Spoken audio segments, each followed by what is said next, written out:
For years, we on this program, we've been sounding the alarm about just how dangerous the Muslim Brotherhood is, and in particular, what would happen if that group took over in Egypt. And the Obama administration has done nothing but ignore what we have been telling them. And while this White House glosses over what the group really stands for, we're here tonight. Well, we want to spell this out for you. The Muslim Brotherhood is one of Egypt's largest Islamic organizations. Its main goal is to create a state ruled by Sharia law. In addition, its slogan is, quote, Islam is the solution. And up until the 70s, the group had been involved in assassination attempts as well as planned bombings. And while the United States no longer considers the Muslim Brotherhood to be a foreign terrorist organization, Osama bin Laden's top deputy, Ayman al-Zawahiri, was a member of the group. Even the mastermind of the 9/11 attacks, Khalid Sheikh Mohammed, he joined the Muslim Brotherhood in Kuwait at 16, as did bin Laden. And how does the administration treat this organization? Well, back in April, a delegation of Muslim Brotherhood officials, they met with White House staffers. How appropriate. I think it's time for the president to get a backbone, denounce this group, and also, what are they going to do at this point? Joining me with reaction is the author of the #1 New York Times bestseller, Culture of Corruption, Michelle Malkin. Michelle, when you looked at the middle of the height of this Arab Spring and Tahrir Square, where American reporters were getting punched in the face, we remember the Lara Logan raped in Tahrir Square, beaten to within an inch of her life, and she told her story. There were some in the media, in the punditry class, and the president and the vice president telling the world democracy as the president helped push Mubarak out. Now we're giving the Muslim Brotherhood $1.5 billion and meetings in the White House. And the president fails to acknowledge that what happened yesterday was the result of Islamic radical extremists. I want to get your reaction. Right. That's right. He won't say those words. He won't acknowledge the coddling that this administration is responsible for and the subsidizing with taxpayer dollars of the kind of Islamic violent agitation that we are now seeing.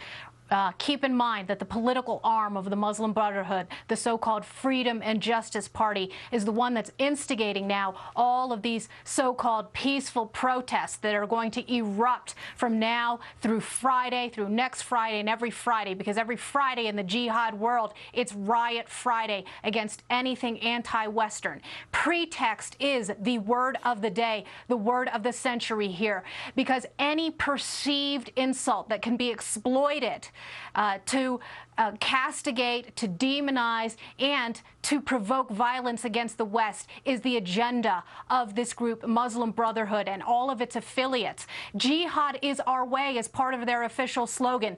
Death for the sake of Allah is what they strive for. And the network of Wahhabi-subsidized groups that have been offshoots of the Muslim Brotherhood across this country, it's very important that people understand that. What was 9/11 about? It's not about will we ever forget, never forget. It's will we ever learn. It's the Muslim Student Association. It's the ISNA. It's the Muslim American Society. It's all of the groups that the Bush Justice Department helped prosecute then. But of course, whether it's a Republican State Department or a Democratic State Department, you've got this attitude of dimitude that is killing Americans abroad and threatened us here at home. But the president now is sucking up to the Muslim Brotherhood. They get invited to the White House. They get American taxpayer dollars, et cetera. They push Mubarak out, paving the way for the Brotherhood. This is their definition of democracy. How is it possible that the president didn't read the Pew poll, didn't read the other polls, that the people of Egypt wanted Sharia law, that they wanted a theocracy? How is it possible, with all of his intelligence, we sit here on the set of Fox News Channel, we predicted with pinpoint accuracy what would happen? The president, with all his resources, got it wrong, and to this day can't admit it, and he's off campaigning in Vegas.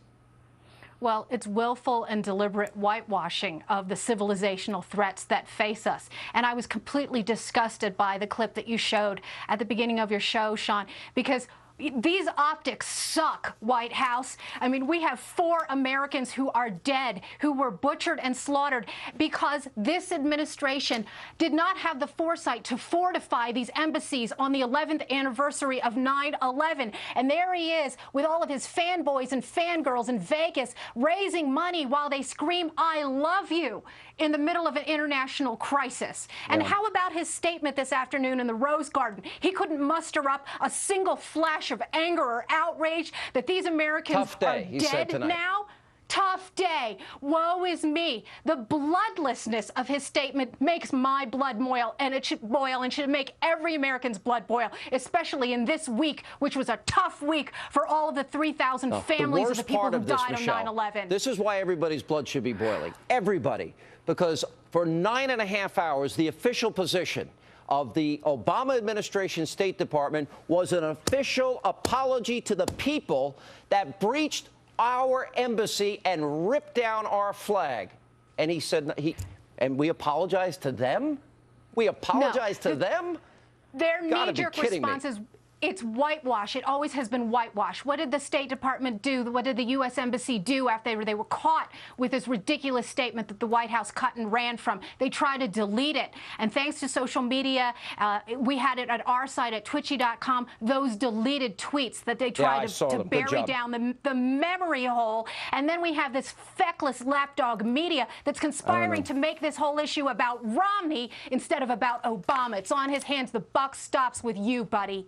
All right, Michelle Malkin.